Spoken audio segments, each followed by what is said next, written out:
Ika nga nila, teamwork makes the dream work.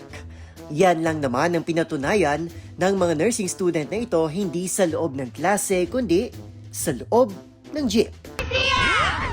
Mula nang mabiyuda sa tatlo kong papa, pati maging ama, ay pinapilan ko na sa anak kong sandusena. Diyos ko po nakakaloka ang maging tanging ina. Aming tanging ina!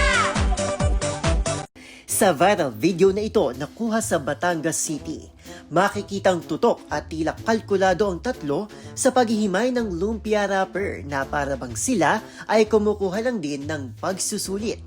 Kwento ng uploader na si Vincent, napansin nilang abala sa paghihimay ng napakaraming pambalot ng lumpia ang tindera na isa rin sa mga pasahero. Sumakto pa na hindi pa naman puno ang kanilang jeep na biyaheng ilihan pagkilatan, kaya't hindi na nagpatumpik-tumpik pa ang mga estudyante at nagalok na tumulong sa ginang. At sa dami nilang kumikilos, nagmistula tuloy na nagpapasiklaban at naguunahan ng 4 sa isang kompetisyon.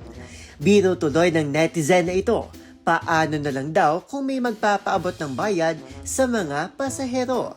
Pero wag ka dahil ang tindera, chill lang sa pagkilos at nagagawa pang makipagtsikahan sa katabi habang naghihimay ng pambalot.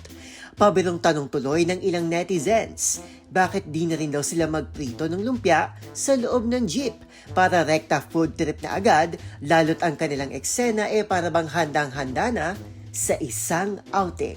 Para sa DZRH TV, ito si Arnold Herrera. Una sa Pilipinas, una sa Pilipino.